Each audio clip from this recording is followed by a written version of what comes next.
comenzamos la segunda jornada de este seminario de biomedicina, ética y derechos humanos. Como es nuestra costumbre, esta segunda jornada la dedicamos a la sesión magistral, a la lección magistral Gilles Drain. Voy a hacer un breve repaso sobre qué son estas lecciones magistrales. Estas lecciones magistrales las iniciamos hace ya, esta es la quinta edición, hace 5 años, y están dedicados, llevan el nombre de una persona muy importante en el campo de la bioética.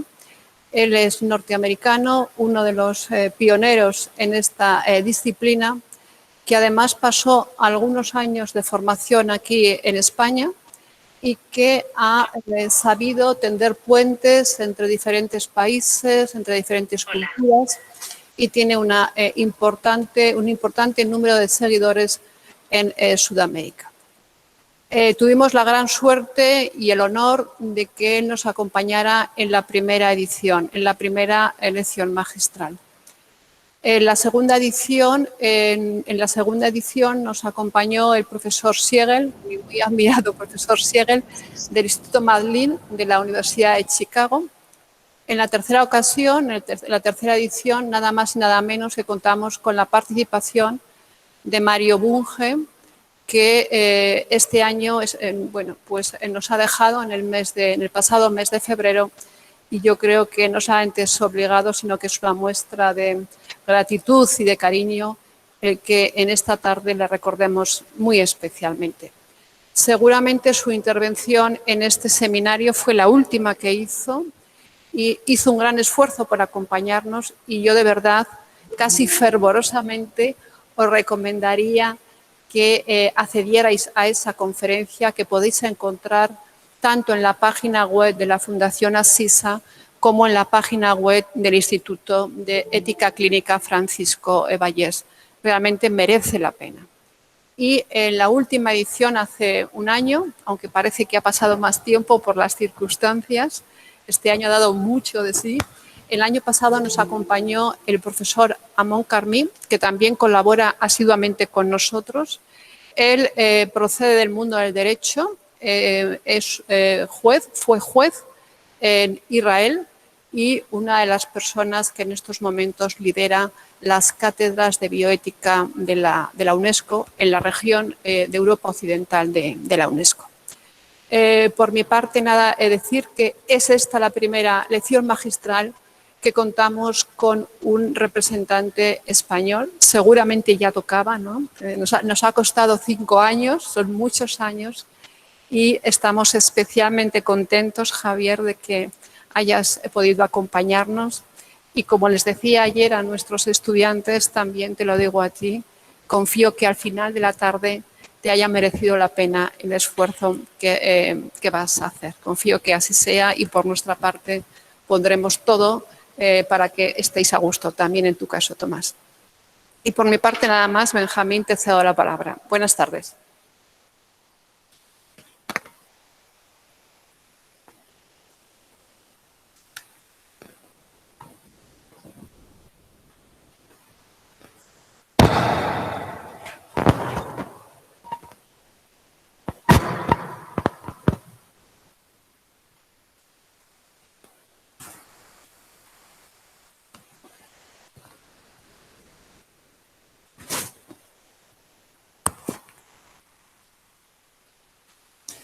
Me dice Javier que se oía flojo. Confío que se oiga ahora mejor. ¿Se oye mejor? ¿Sí? Bueno, pues continuando, me coloco aquí porque se me va a ver más cerca por parte de la gente que está viéndonos a distancia, que son muchos más que los que habéis tenido de alguna manera el detalle de venir, porque sabemos que es difícil pues en los días que estamos viviendo, y bueno, pues por lo menos unos pocos acompañamos a Javier y es una pena que no podemos estar mucho más. Voy a hacer una breve presentación sobre Tomás Pollán, y luego ya más específicamente de Javier. De la obra intelectual y de la trayectoria intelectual de Javier, yo creo que va a profundizar más y va a hacer realmente una presentación de Javier como filósofo y como autor va a hacer la mejor y más amplia Tomás Pollan. Tomás Pollan y Javier, pues Tomás Pollan y Javier Sadaba tienen pues muchas cosas en común, entre otras, desde luego, una trayectoria formativa envidiable. Los dos se formaron en sus inicios, en su infancia y primera juventud con jesuitas, en comillas, y después de una primera formación aquí en España, pues pasaron por Italia, por la Gregoriana de Roma, no a la vez, pero bueno, quiero decir, por eso digo que han sido ahí casi vidas en cierta medida paralelas. Y Tomás, pues después también ha estado en Alemania, no coincidió con Javier, pero no sé si casi por poco tiempo llegasteis a estar juntos. Y luego, además, terminaron aterrizando los dos en Madrid, en la Universidad Autónoma de Madrid. En el extranjero los dos han tenido, ya digo, una parte de formación importante.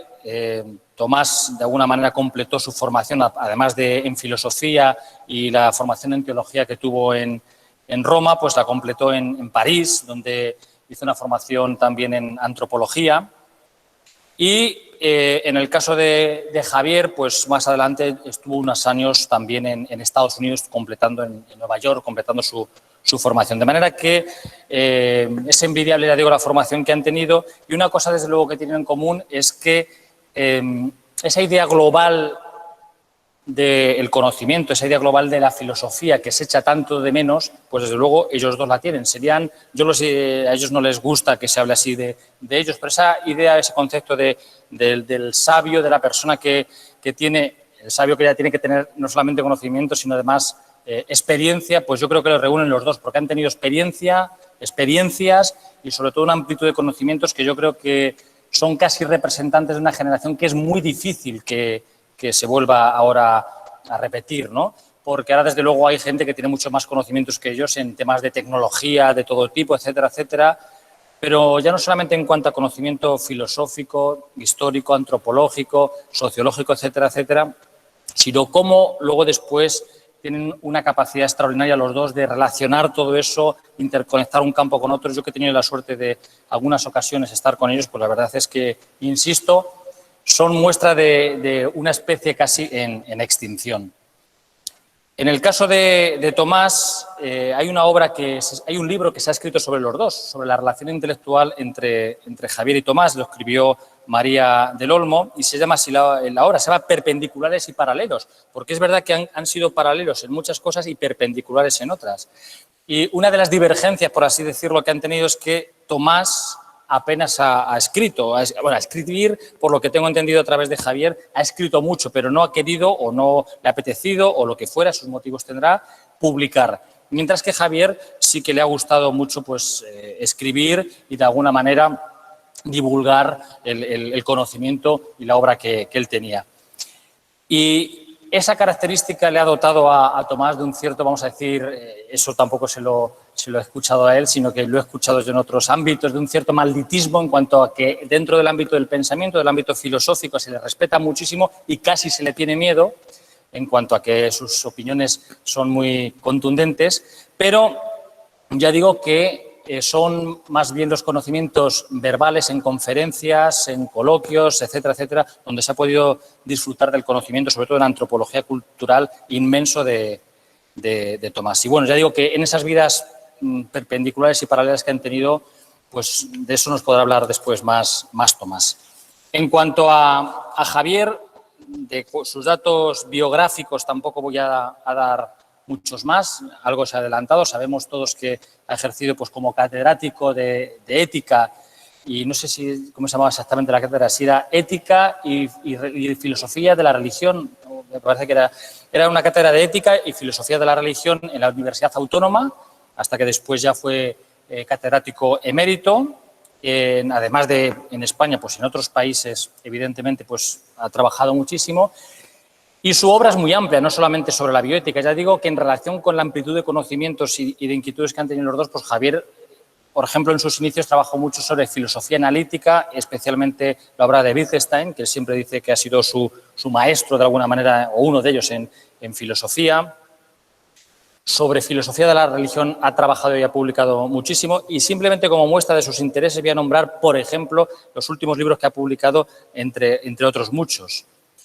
La vida buena, 2010, No sufras más, 2012, Ética erótica, 2014, Memorias comillenses, donde habla de aquella época más juvenil, 2016, La religión al descubierto, 2016, Van los perros al cielo, que es una especie de filosofía de la religión para niños, también de 2016, Memorias desvergonzadas, que es la última parte, de alguna manera, de una trilogía sobre sus memorias, 2018, ¿Por qué soy libertario?, 2019, y hace poco pues, ha publicado en Tecnos Una ética para el siglo XXI. Bueno, pues yo creo que viendo estos títulos ya resumimos más o menos los intereses principales de Javier.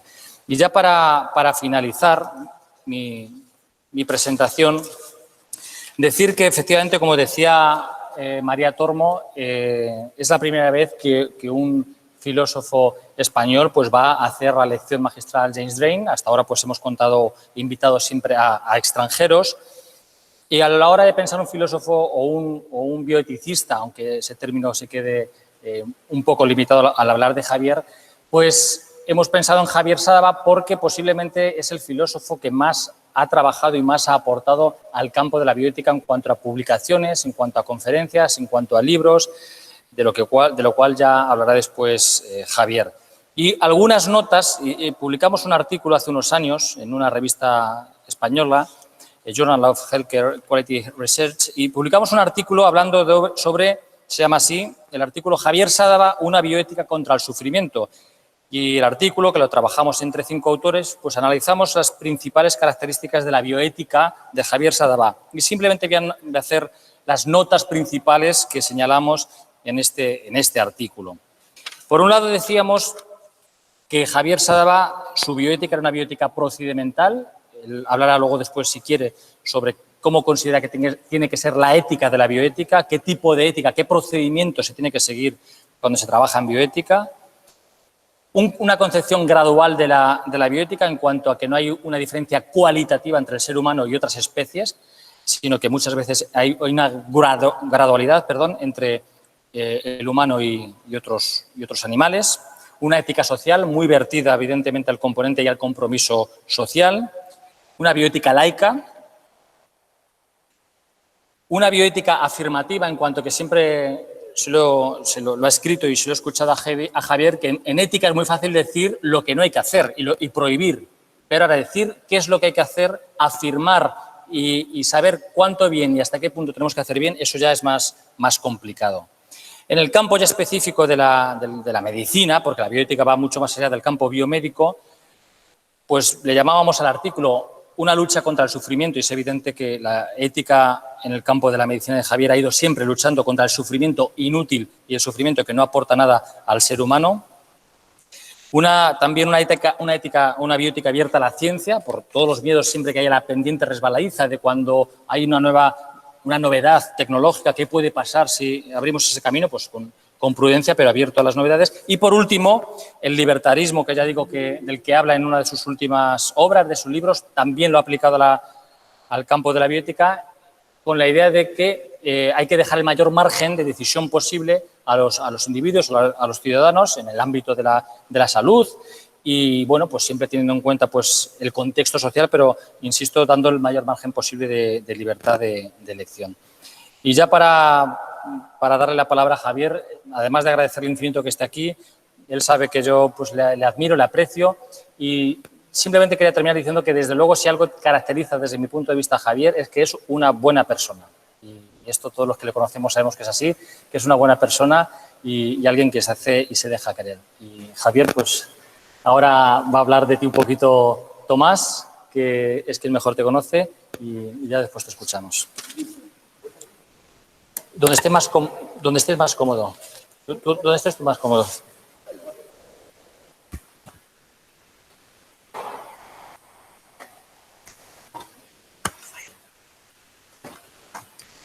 Tengo que aproximarme. No, así se oye bien, ¿no? Bien. Pues muchas gracias a Benjamín, porque, entre otras cosas, ha resuelto muy bien una paradoja que se suele producir en estas situaciones de la presentación, que es una situación chocante, curiosa y, como digo, paradójica, porque generalmente el presentado no necesita presentación porque es muy conocido y, en cambio, el presentador no es conocido y necesitaría presentación. O lo que es lo mismo, el que necesita ser presentado presenta al que no necesita ser presentado. Pero Benjamín me ha presentado a mí, con lo cual esta situación chocante y paradójica la ha resuelto perfectamente. Voy a presentar a Javier Sádava, lo que para mí es un placer y al mismo tiempo un honor. Hay cosas de las que ha dicho Benjamín que de algún modo evitan que yo las repita porque sería redundante, ¿no? Lo primero que quiero decir es que Javier ha abordado y escrito sobre tantas cuestiones y se ha comprometido con tantas actividades que no es posible referirse de un modo circunstanciado a todas ellas. Pero esta limitación, en cierto sentido, es una ventaja si recordamos la acertada advertencia de Voltaire cuando dijo que el secreto de ser aburrido es decirlo todo o querer decirlo todo, ¿no? Evidentemente se puede ser aburrido y muy aburrido sin decirlo todo y sin querer decirlo todo, ¿no? Entonces yo voy a ofrecerles un retrato de Javier Sádava a grandes trazos, es decir, una caricatura, aunque espero que sea una caricatura realista en cierta medida. Lo primero que quiero decir es que Javier Sádava es un pensador todoterreno y prefiero utilizar la palabra presentador a la de intelectual porque la palabra intelectual está vaciada de contenido ya desde aquel famoso manifiesto de intelectuales que encabezaba la Quinta del Buitre hasta el número de los y las influencers a las que se les invita a que creen opinión y determinen el comportamiento de las poblaciones y de los ciudadanos. Entonces es un pensador, es decir, tiene opinión propia, apoyada en argumentos bien ponderados y se compromete activamente con lo que piensa. O sea, hoy en día son pocos los que se comprometen ante la plaza pública con una opinión bien argumentada, bien porque no la tienen, no son pensadores, o porque si la tienen la ocultan por oportunismo o cobardía. Es decir, tampoco son pensadores responsables. Y como buen pensador, Javier Sádava trata de los asuntos, de las cuestiones y de las cosas mismas. Es decir, no es un mero registrador de las opiniones ajenas. Es famoso un dicho del escritor Carlyle que decía que los señores hablan de las cosas y los criados hablan de los señores. Pues Javier es un señor pensador. Esto no significa que no tenga en cuenta los escritos, las obras que se han producido sobre los asuntos que él aborda o que él trata, ¿no? Las conoce muy bien, pero las tiene en cuenta en la medida y solo en la medida en que la confrontación positiva o crítica con ellas es pertinente para aclarar el asunto o la cosa que se trae él entre manos. Una de las tareas que como buen pensador más le gusta a Javier Sádava es desmontar las ideas de recibo, las opiniones establecidas y sin fundamentos, los tópicos, incluidas las reflexiones sobre la bioética, ¿no? Como se ve en el último capítulo de su último libro, Una ética para el siglo XXI. Javier es un gran polemista y piensa con razón que todas las ideas han de ser discutidas y debatidas y no respetadas por principio. Bien, dije que era un pensador todoterreno.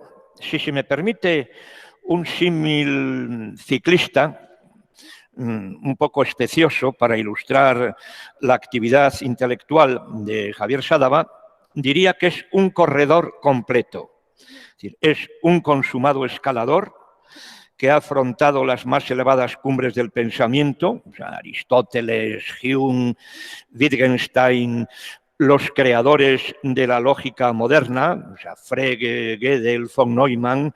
Bueno, Javier ha enseñado y ha escrito también sobre lógica matemática, la filosofía analítica, etcétera. O sea, que es un consumado escalador a estas cumbres del pensamiento, un buen rodador en las planicies o llanuras en las que se ventilan los problemas de la vida cotidiana, sobre los que también ha escrito muchos libros y artículos, y es un especialista en lanzarse con valentía a tumba abierta en difíciles descensos, en los que con mucha técnica no suele romperse las costillas, suele descender a causas comprometidas y polémicas, ¿no?, a las profundidades de esas causas, a las que pocos se atreven a bajar y a las que él, como pensador responsable, no puede dejar de acudir. Me refiero a sus compromisos éticos, sociales y políticos, a su presencia en la esfera pública. Como ha dicho antes Benjamín Herreros, ha sido durante muchos años catedrático de Ética y Filosofía de la Religión. Javier se interesó por la filosofía de la religión cuando en las universidades públicas españolas no tenía mucho predicamento, y ha contribuido de un modo sobresaliente a darle presencia y representación académica a esta materia. Como yo le conozco muy bien, puedo afirmar rotundamente que tiene una cultura muy amplia como resultado de una gran formación académica, o sea, cultura clásica, grecolatina, historia del cristianismo y de otras religiones, por supuesto filosofía, muchos conocimientos musicales, conoce también muy bien la historia, cuestiones de biología y de genética, etcétera, etcétera. Y, como se ha dicho también, pues esta formación la ha adquirido estudiando en algunas de las más famosas universidades españolas, europeas y americanas, ¿no? Conoce perfectamente la tradición filosófica y ha sido un excelente profesor, muy estimado por compañeros y alumnos, y tal vez especialmente alumnas seducidas por el encanto de su voz de bajo barítono, que es muy importante. Siempre ha estado atento, y esto no ha sido muy frecuente en el ámbito de la filosofía, a lo que van descubriendo las ciencias y a las repercusiones y efectos teóricos y prácticos que tienen la ciencia y la tecnología en la vida humana, problemas de biotecnología, neurociencias, etcétera, etcétera. Desde el punto de vista del estilo y el modo que tiene de concebir la filosofía Javier Sadava, me parece que es un ejemplo muy conseguido que ilustra el modo como discurso filosófico y vida son inseparables. La filosofía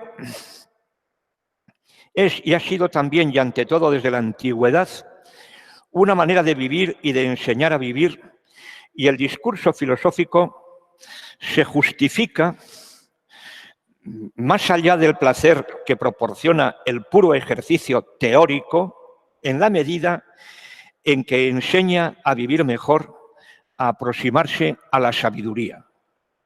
En la antigüedad se mofaban de los filósofos que solo especulaban y que cuando bajaban de la cátedra no sabían ni vivir ni enseñaban a vivir a sus discípulos. No tengo aquí tiempo para esbozar la historia de esta rica tradición en la que creo que se sitúa Javier. Solo una referencia a un gran filósofo como Kant en cuanto representante de esa tradición. Kant oponía a los filósofos que llama críticamente artistas de la razón porque solo se interesan por la pura especulación, aquellos filósofos que son capaces de estar atentos a las cuestiones que interesan a todo el mundo, muy especialmente a cuestiones como qué debo hacer, qué me está permitido esperar, qué puedo conocer, etc. Es decir, finalmente, filósofos atentos a la práctica. Y a estos Kant los llama filósofos del mundo y a su filosofía, filosofía mundana. Afirmaba con fuerza el vínculo entre discurso y vida filosófica cuando escribía, por ejemplo. Hoy se considera como un exaltado a aquel que vive de una manera conforme a lo que enseña. Y concluía, todo interés es finalmente práctico e incluso el interés de la razón especulativa solo es condicionado, es decir, relativo, y solo es completo en el uso práctico.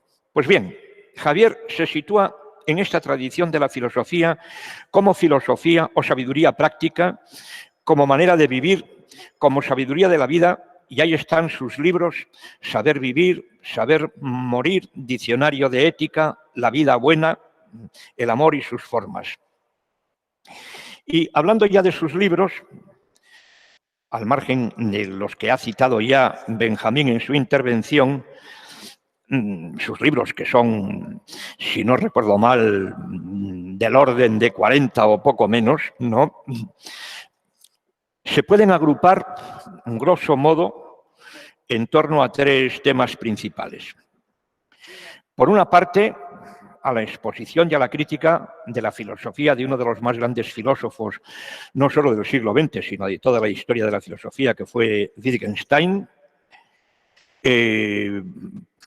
Otro tema principal es su introducción a una filosofía de la religión secularizada y en los últimos años, no tan últimos, sus estudios de ética, ¿no?, de bioética, quiero decir. Bien, 2 palabras sobre la escritura de Javier. Javier está atento a lo que le interesa a todo el mundo. Tiene una escritura muy clara, es una escritura nerviosa, puntual, nada premiosa ni indigesta. Es una escritura muy rápida, no hay que estar esperando, como tantas veces ocurre, al autor, llega puntualmente, ¿no? Y, en mi opinión, es una escritura polémica, en muchos casos, muy aguda, muy crítica y muy clara. Es una escritura precisa, rigurosa y no incurre en algo en lo que suelen incurrir con mucha frecuencia los filósofos, que es en el engrudo magmático, ¿no?, donde nada se entiende. Y es una escritura que, por otra parte, está muy ceñida a los problemas de la vida cotidiana de los ciudadanos, ¿no? Yo creo que, excluyendo los libros más técnicos de filosofía, los libros de Javier pueden ser leídos por cualquier persona que tenga las capacidades racionales mínimamente despiertas, ¿no? Una cosa que yo aprecio mucho en Javier es que tiene a la vez una visión panorámica y analítica de los asuntos que aborda. Lo de la visión panorámica o universal lo quiero ilustrar con una cita de Pascal que creo que se puede aplicar muy ceñidamente a Javier, que dice lo siguiente: puesto que no se puede ser universal sabiendo todo lo que se puede saber sobre todo, hay que saber un poco de todo. Pues es mucho más hermoso saber algo de todo que saber todo de algo. Esta universalidad es la más hermosa. Si se pueden tener las dos, aún mejor. Creo que Javier tiene las dos. Pero si hay que elegir aquella. El mundo lo siente y lo hace, pues el mundo a veces es buen juez. Yo creo que Javier tiene un conocimiento muy circunstanciado y meticuloso de muchas materias a las que ha dedicado gran parte de su vida, pero al mismo tiempo tiene un conocimiento y una cultura universal que le da perspectiva y que hace que no vea solamente las cosas que tiene delante de las narices. Y esta es una virtud que cada vez se pierde más y que creo que merece ser alabada especialmente en el caso de Javier. Por otra parte, Javier tiene una cualidad en su escritura y en su conversación y en sus charlas, que es el sentido del humor. A veces también de la ironía, ¿no? Y eso es muy de agradecer porque el sentido del humor se está perdiendo a pasos agigantados y porque incluso en las cuestiones que parecen más indubitables y dogmáticamente establecidas, pues de algún modo sustrae el terreno debajo de los pies. Bueno, no puedo extenderme mucho más, tendría muchas más cosas que decir, pero tengo un tiempo limitado para hablarles de Javier. Solo concluir con una cita de lo que dijo Lope de Vega de Quevedo en una carta que le escribe a un amigo y que yo se lo aplico a Javier. Dice: hombre insigne y tan adornado de letras griegas, latinas y conocimientos modernos, ¿no?, de ciencias sagradas y humanas, que para alabarle más quisiera de verle menos. Y con esto concluyo. Muchas gracias.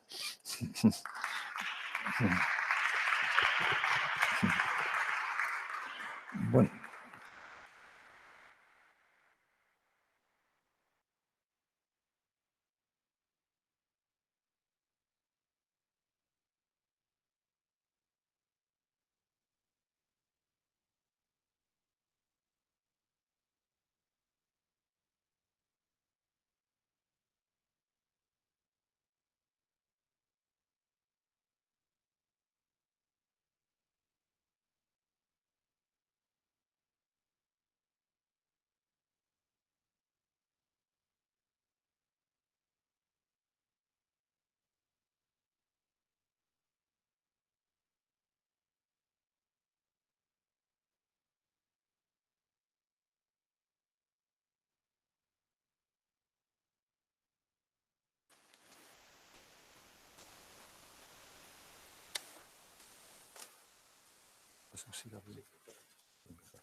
Bueno, brevemente, y si no se oye bien me lo decís, por favor.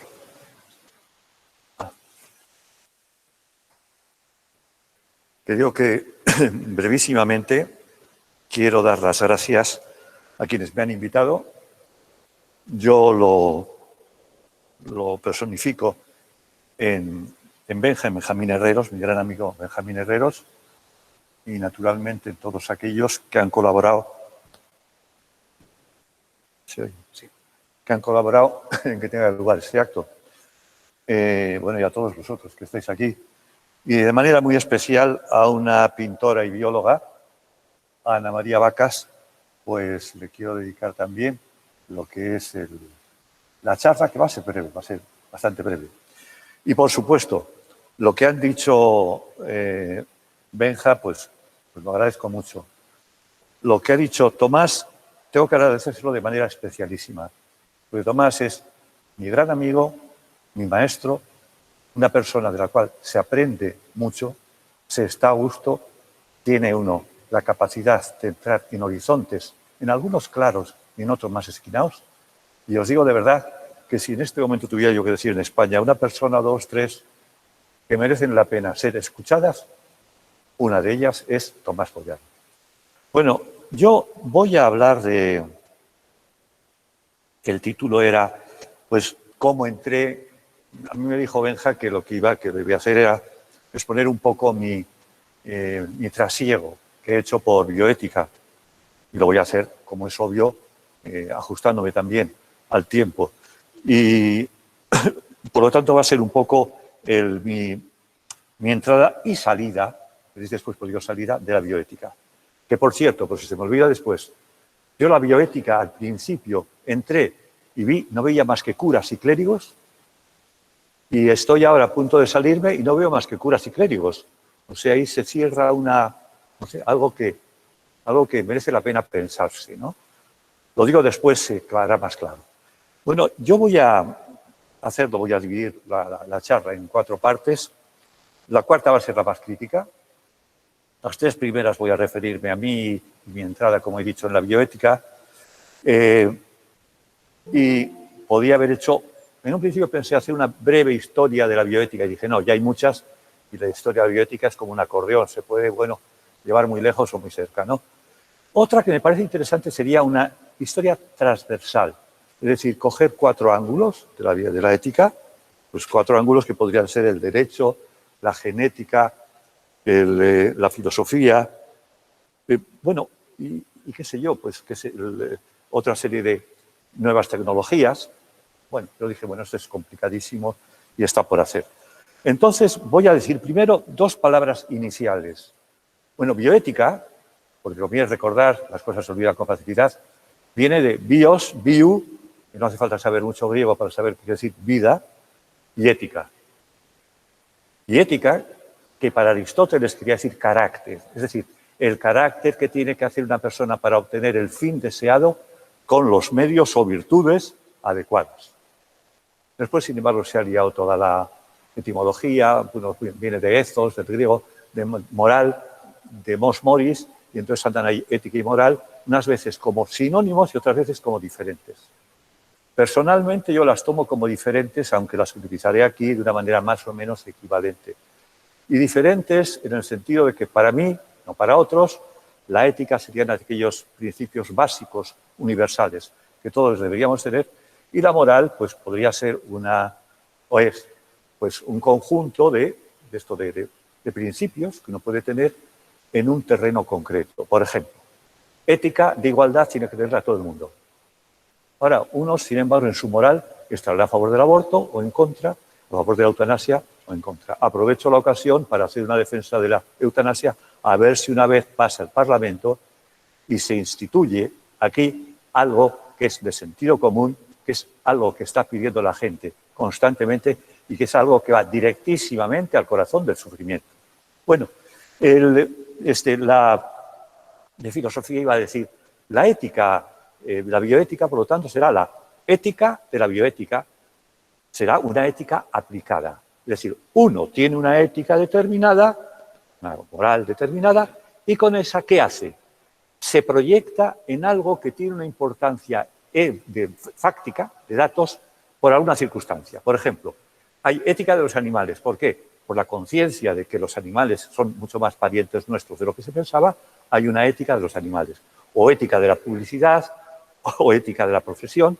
La ética más importante o filosofía, la filosofía, el centro de la filosofía es la ética, filosofía más importante sería la bioética, que luego la repetir. Es ese aspecto en el que uno, desde la ética, veremos después que hay bastantes, ética debería haber una sola. Teorías respecto a cómo resolver los conflictos que tengamos, hay varias, hay distintas.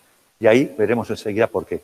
Bueno, pero voy a dicho esto, muy rápidamente, si me refiero, yo voy a hablar subjetivamente, dicho, Bergamín, un grande, para mí uno de los grandes, decía, yo no soy objetivo porque soy sujeto. Bueno, un poco de verdad ya hay en eso, no toda, pero bueno, Bergamín siempre tenía la ironía en la punta de la lengua. Bueno, y yo en ese sentido voy a decir por qué me preocupé de la bioética. Que he dicho que la bioética lo que es y cómo está dentro, en otro término, de la filosofía.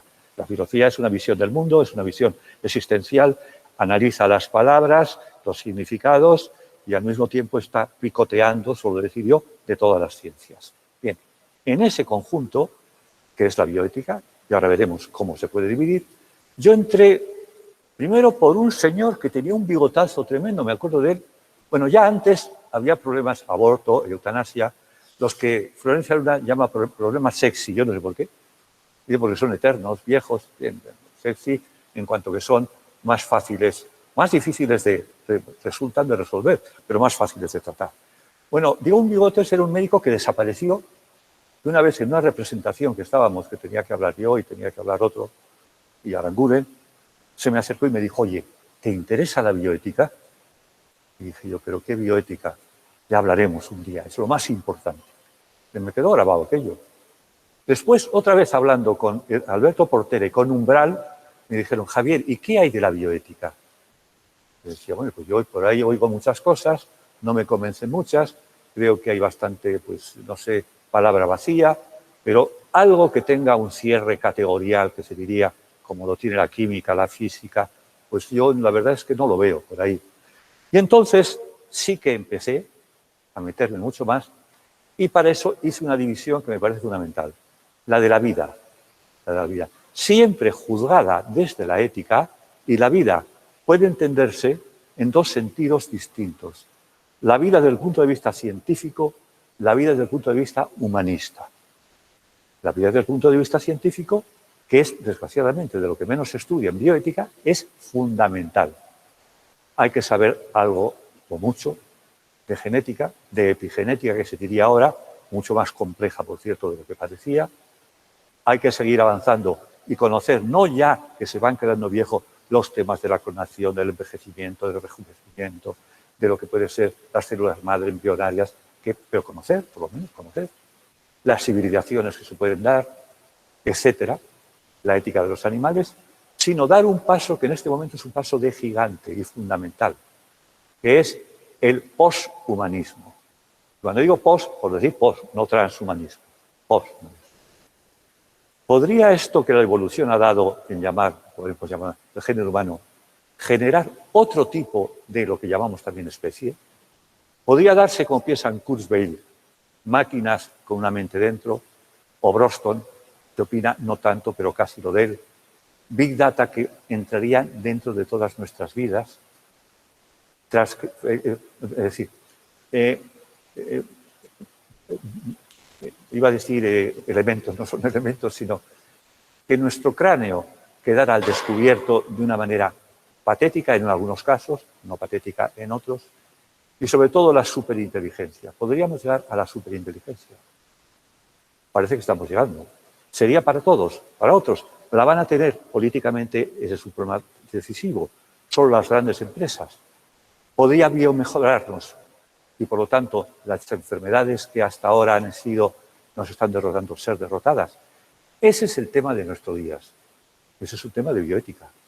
Ese es un tema de la parte de la bios, de la vida, desde el punto de vista científico.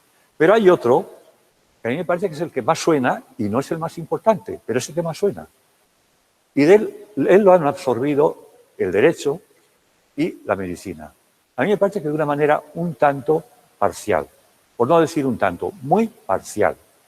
Porque muchas veces se da la espalda a lo anterior, que es fundamental, primero los hechos, a las cosas mismas, que decía el filósofo, ¿no?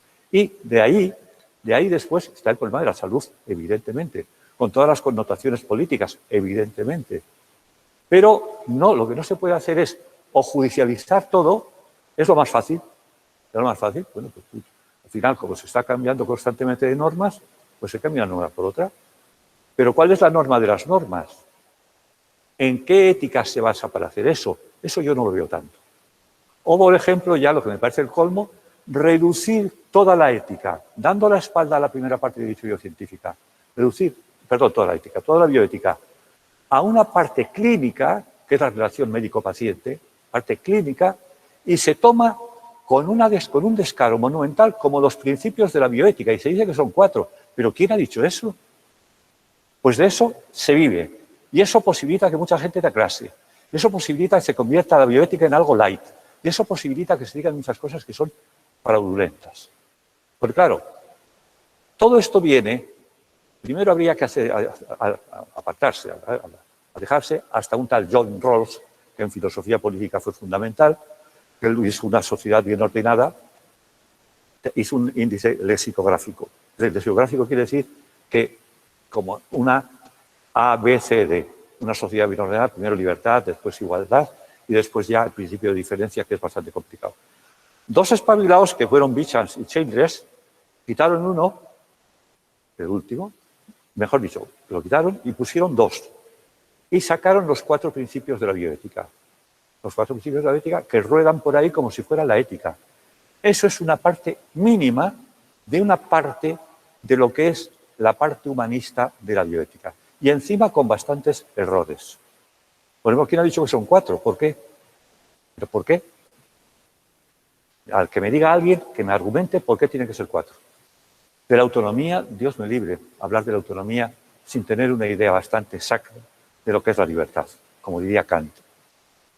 Después ya beneficencia, ahí podríamos añadir más, que ponen 4, podrían ponerse muchos más. Están además, están dándose vueltas y vueltas y vueltas y vueltas y vueltas y vueltas a ellos de tal manera que algo que es fundamental, médico-paciente, acaba siendo un bucle en el que puede uno estar argumentando o sin argumentar, vociferando durante mucho tiempo durante este tipo de cuestiones. Bueno, que haya principios directores, pues muy bien.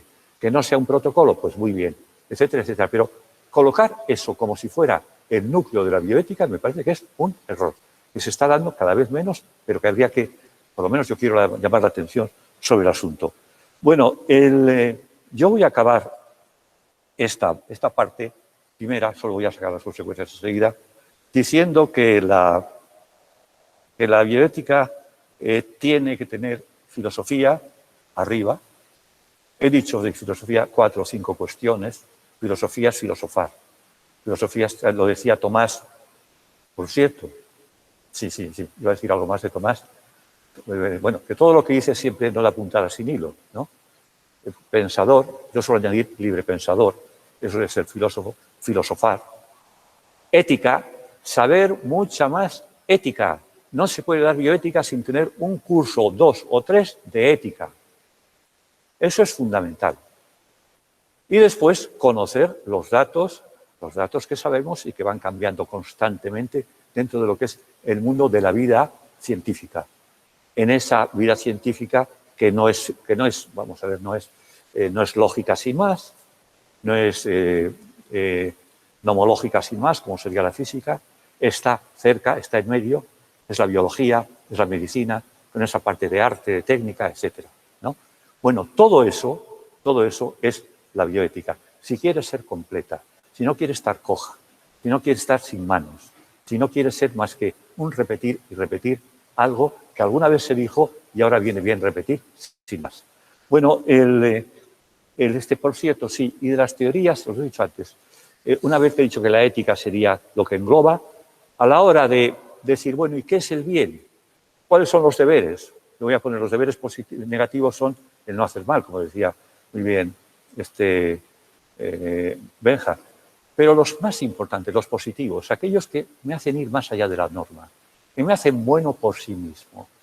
Bueno, para llegar a eso, a esa buena vida, la buena vida tiene que conjuntar las dos cosas.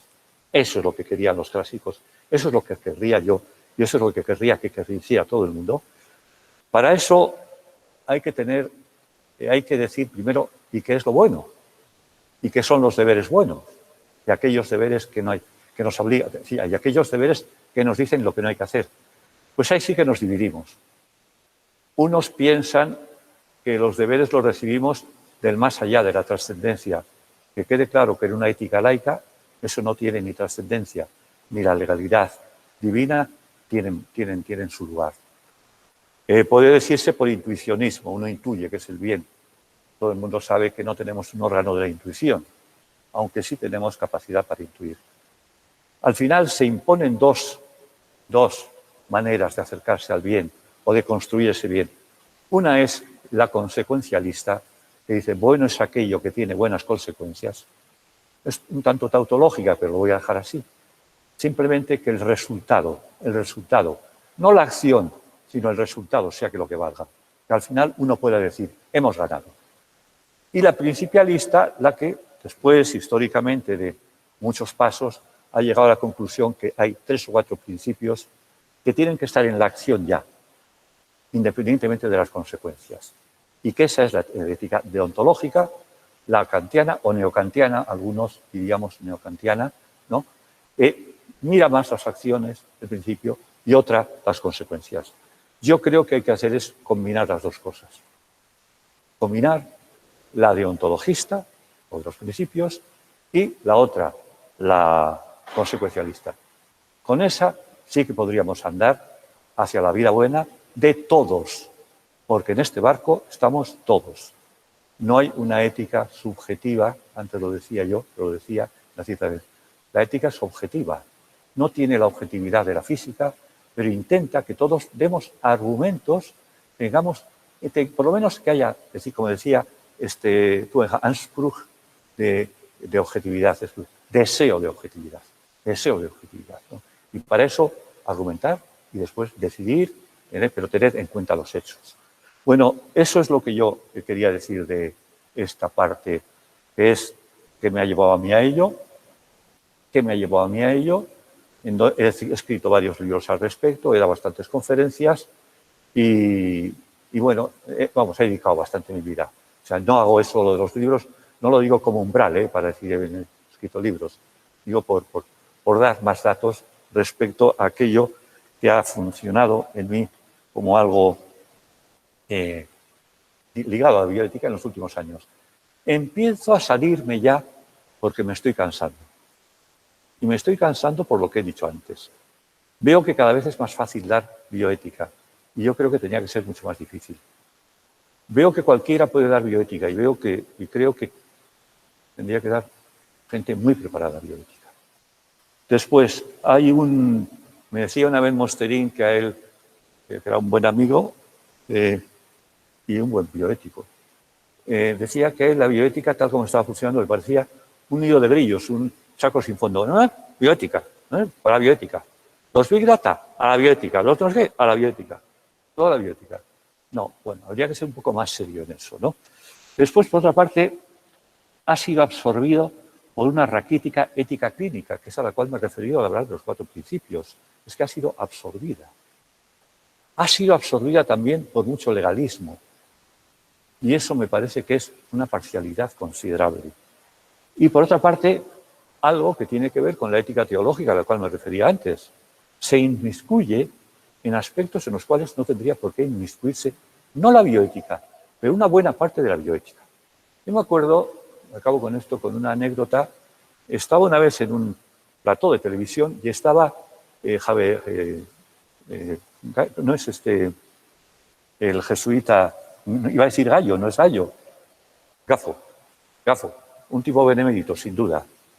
Y yo cuando empecé a hablar dije, bueno, yo voy a hablar desde la ética laica. Y dijo, Javier, no pongamos adjetivos. La bioética es bioética.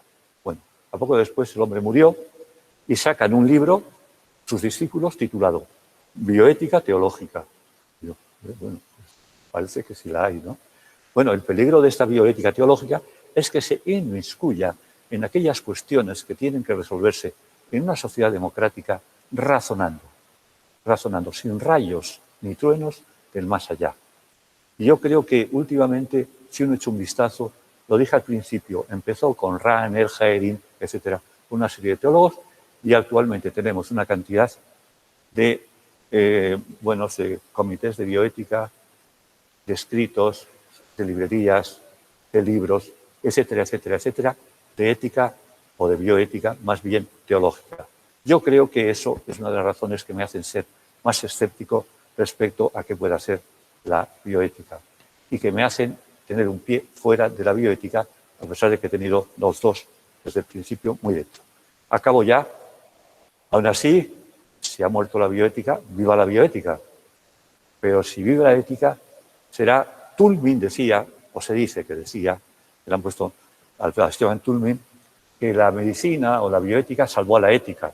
salvó la metaética de estar ahí especulativamente, a meterse en los embrollos reales de lo que estaba sucediendo, desde los trasplantes hasta los desarrollos ya últimos, que son espectaculares. Toulmin, por cierto, me gustaría que la gente le conociera por otras cosas. Tiene un libro, La razón en la ética, que me parece fundamental, mucho más importante que las cosas que está diciendo en la casuística y que ahí están jugando principalistas y cuasísticas. Me parece que es un juego que no va muy lejos. A Toulmin se lo debía conocer ahí. Bueno, yo acabo diciendo eso, que si él decía que la ética, mejor dicho, que a la ética le va a salvar la medicina o la bioética, yo voy a decir que a la bioética, si la salva, la va a salvar la ética. Muchísimas gracias.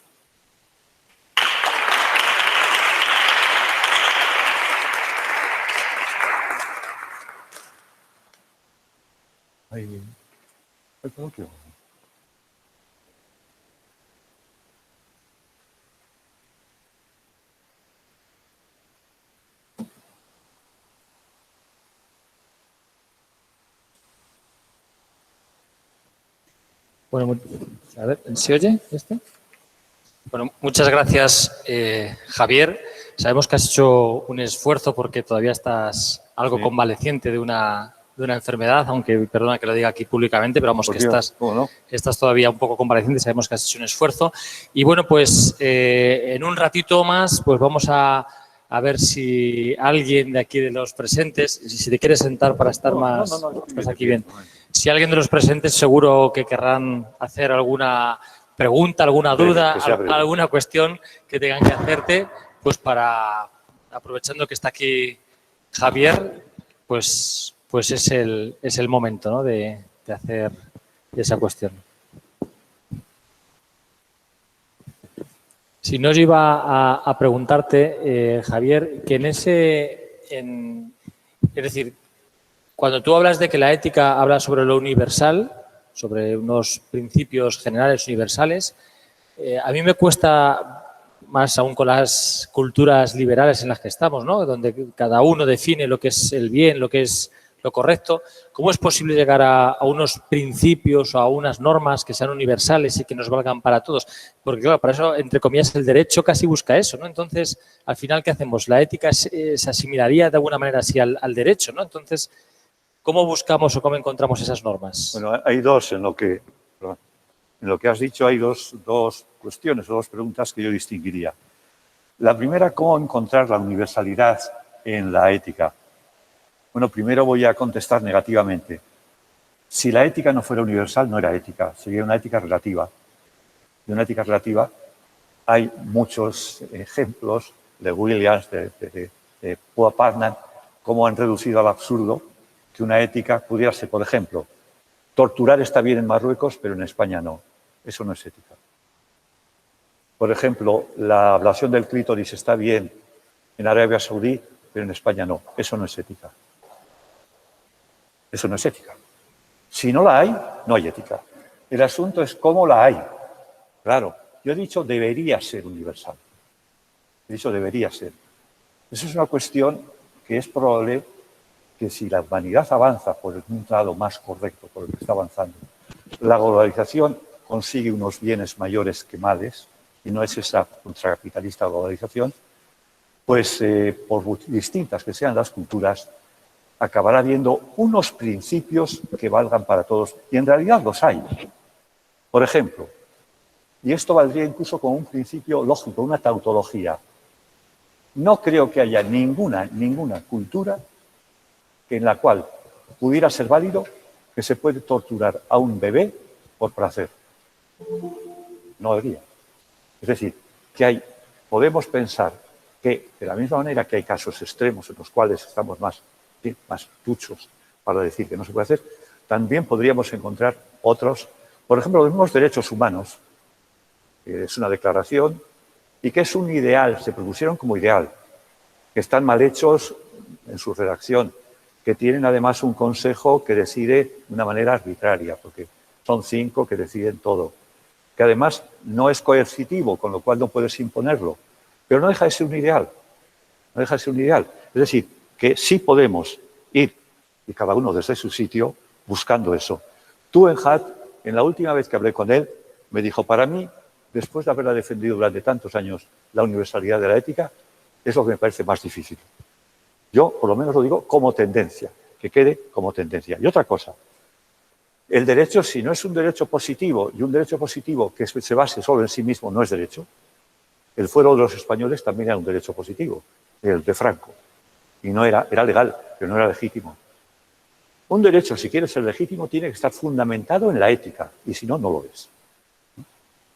Han hecho llegar otra pregunta en relación con el tema que hemos dicho antes de los animales, y la pregunta va por el camino de si los animales tienen, es decir, si la ética de los animales de lo que trata es sobre cómo hay que tratar a los animales, o si, cuando has hablado de ética de los animales, es que los animales tienen algún tipo de ética. Es otra pregunta que... Sí. Claro, para Kant, los animales no tenían ni derechos ni intereses, si no era porque precisamente el hombre, si los maltrataba, se lesionaba a sí mismo. Bueno, eso era Kant. También opinaba cosas de las mujeres irreproducibles. Es decir, eso pasó a la historia. Para mí, el tema de los animales, primero es una opción fáctica, es que estamos pegados a ellos, es que hay una diferencia mínima. Y después, algunos, los primates, por ejemplo, y no solo los primates, tienen unos receptores del dolor semejantes a los nuestros. Y si uno piensa que el sujeto de la ética, en buena parte, es un sujeto que puede sufrir, hay que introducirles de alguna manera. ¿Eso quiere decir que le podemos llevar a los tribunales? Pues no, porque les faltan otro tipo de capacidades que nosotros tenemos. Pero lo que yo, tanto como decir que tienen derechos en sentido fuerte, me cuesta un poco. Peter Singer dice que sí, Mosterin no, pero Mosterin no quiere derechos ni para los animales ni para los humanos. Pero es otra cuestión. O sea, que son reglas útiles para andar por ahí, nada más. Yo creo que tienen intereses. Y tienen unos intereses tales que son análogos a los derechos que tenemos nosotros. Y para poder hacer, por ejemplo, en lo que son experimentos, bueno, ya hay una cantidad de restricciones, incluso están tabuladas, que impiden que se pueda tomar a un animal de experimentación que después podría venirnos bien a nosotros. En casos extraordinarios, en casos excepcionales, tal vez se pudiera hacer algo como en el mínimo sufrimiento, pero sería excepcional. Yo digo, tienen derechos análogos, similares a los nuestros. La última pregunta que ya, Javier, sería en relación con lo que has comentado de las tecnologías, el tema del poshumanismo y etcétera, ¿no? Pues esa posibilidad de incrementar. ¿Hasta qué punto sería, por un lado, si tú crees, decir, bueno, eso claro, a lo mejor, pero si la singularidad, tal y como la entendemos, ¿tú la crees realmente posible, una singularidad humana, o sería otro tipo de singularidad? Porque a lo mejor no serían humanos, sería una singularidad, pero que no sería humana. Y luego, por otro lado, claro, se necesita mucho dinero para invertir en eso. Si a lo mejor a nivel de sociedad no es prioritario a lo mejor invertir el dinero en otras cosas en lugar de buscar un poshumano o la discusión, que no es una discusión bioética, ¿qué pinta el hombre en la luna habiendo hambre en la tierra? ¿No? Serían un poco las dos cuestiones en relación con el futuro del desarrollo tecnológico del poshumano. Sí, son dos cuestiones también distintas. Bueno, están unidas, son distintas. Primero, el singular, como se dice, la singularidad, ¿no? Que se iba a conseguir en el 30, después en el 50, se va posponiendo. Ahí está la Universidad de Oxford de la singularidad, se llama además, intentando, en donde confluyen no solo, como es obvio, genetistas, sino ingenieros, bueno, después electrónica.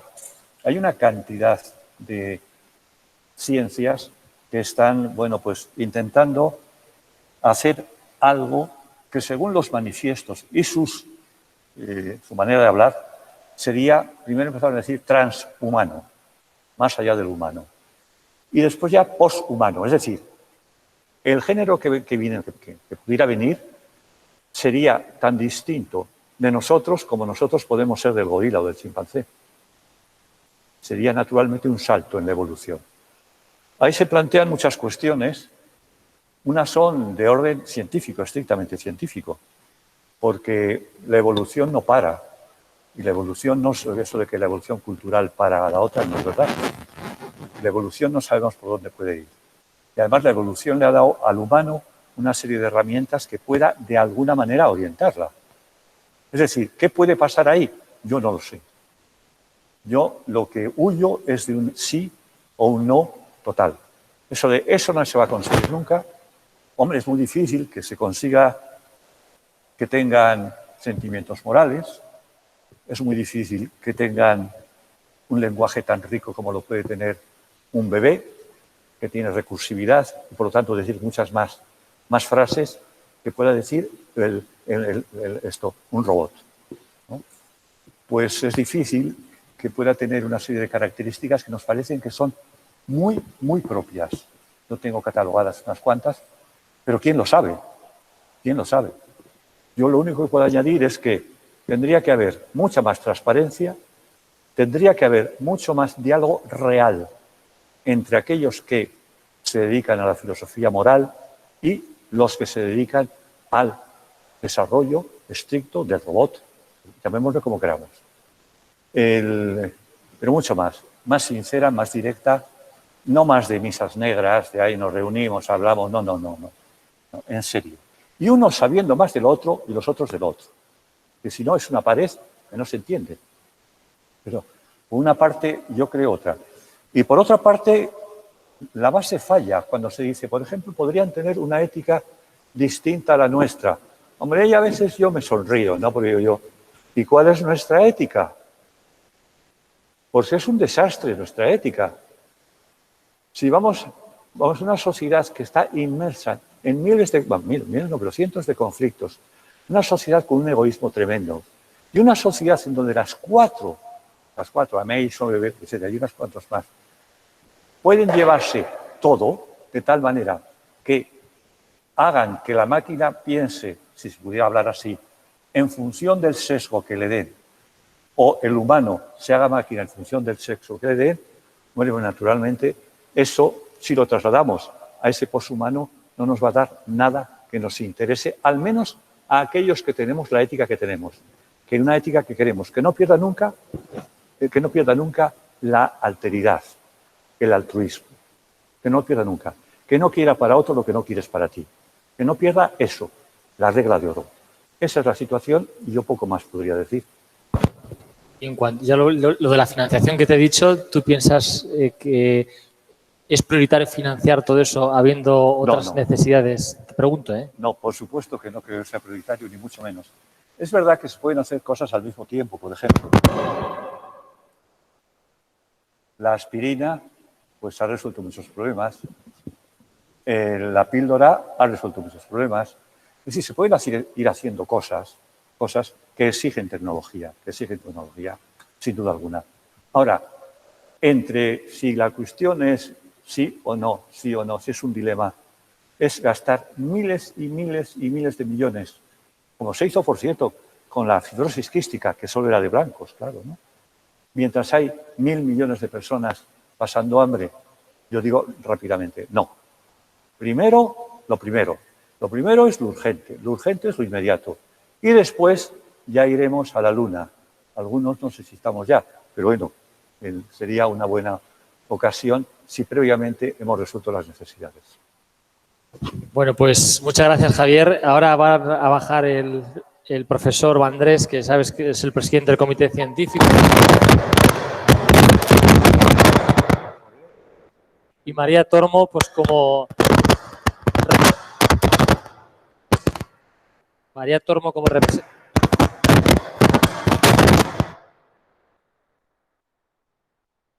Perdón, ahora sí, perdonad la incidencia. Decía que Fernando Vandrés como representante del comité científico y María Tormo de la Fundación Asisa, que nos ayuda con estas lecciones magistrales. Javier, si te puedes acercar un segundito, que te van a entregar aquí una placa en reconocimiento a tu contribución al ámbito de la bioética. Solamente nosotros somos una en esta tradición universitaria que tú conoces mejor que nadie, de manera simbólica, el comité científico y las instituciones que así lo amparan decidieron en su día, con una gran alegría, pues otorgarte este reconocimiento a la lección James Drain como el primer español que así la hace. Decirte nada más que una cosa, en la medida en que nuestra relación en el tiempo es corta, pero yo creo que es profunda, sí. Yo creo que esto es un símbolo, y símbolo, como tú bien sabes, es aquello que nos une.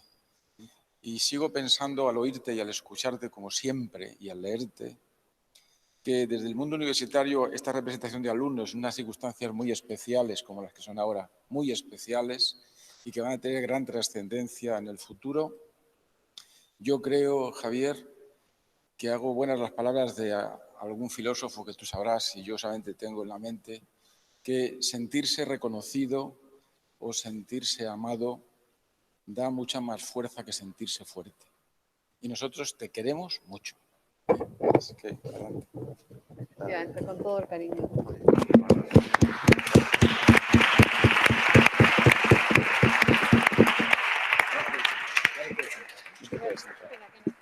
Que nos haga la foto.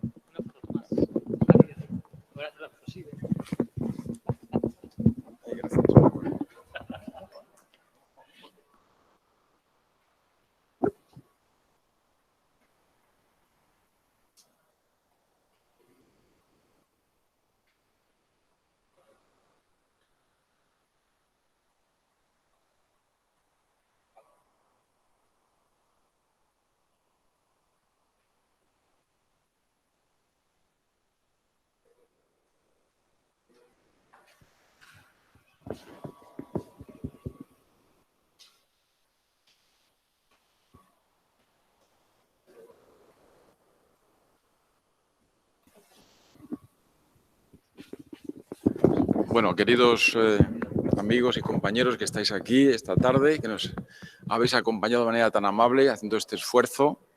Me pongo para un lado para que no me dé la luz. Daros las gracias por haber estado, a todos los que nos veis desde diferentes lugares de España y de Latinoamérica. Nuestro agradecimiento por volver a permitir que lleguemos a esta tercera edición número 13, ya terminada 13ª, como bien sabéis. A las instituciones que nos han apoyado y que figuran en el programa, pero que especialmente estaría la Fundación Asisa, representada por doña María Tormo, aquí presente, que siempre nos ha acompañado y nos ha apoyado en todo este proyecto, un proyecto relevante porque es un proyecto de compromiso, de altruismo, de solidaridad para con la docencia universitaria en el siglo XXI. Por supuesto, al Instituto de Ética Clínica Francisco Vallés, a la Universidad de Educación a Distancia, a la UNED, a la Fundación Ortega Marañón, también a Funderética, también a las instituciones pues, que han estado siempre cerca y que han hecho posible que compartamos esto con vosotros. Reitero otra vez que yo también me siento un poco regular porque el entorno es un entorno tan especial, es tan desconocido como la propia vida cuando vais a los hospitales a ver pacientes, argumentamos las prácticas, las clases semipresenciales, qué está pasando y qué va a pasar. Solo desde la reflexión personal y profunda que nos permite identificar esta nueva realidad que va a continuar y que va a introducir lo que llamarían algunos modernos innovaciones disruptivas, van a cambiar muchas cosas. También nosotros hemos de cambiar desde el aula internacional de biomedicina, ética y derechos humanos, que ha intentado aglutinar todo este quehacer. Así que yo os doy las gracias y paso la palabra a la doctora Tormo para que sea ella quien nos despida, a quien le voy a reiterar mi agradecimiento por estar tan cerca siempre con nosotros.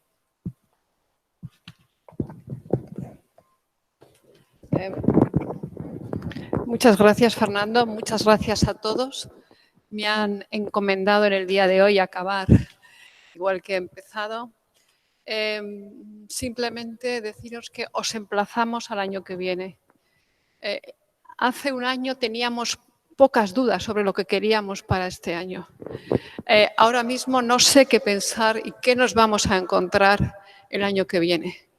Ojalá podamos estar hablando de cómo hemos distribuido las vacunas y que podamos concluir que esa distribución ha sido una distribución justa y que los primeros debían ser los primeros y los últimos debían ser los últimos. Tenemos un trabajo enorme por delante. El primero es mi obligación recordar que el primer trabajo que tenemos es cuidarnos. Estamos dentro de una pandemia y todavía no tenemos tratamiento y todavía no tenemos vacuna. Y por tanto no caigamos en ilusiones que no nos van a llevar absolutamente a nada. Quizás a unas navidades un poco más ligeras, pero estamos dentro de una pandemia. Esto es una enfermedad infecciosa.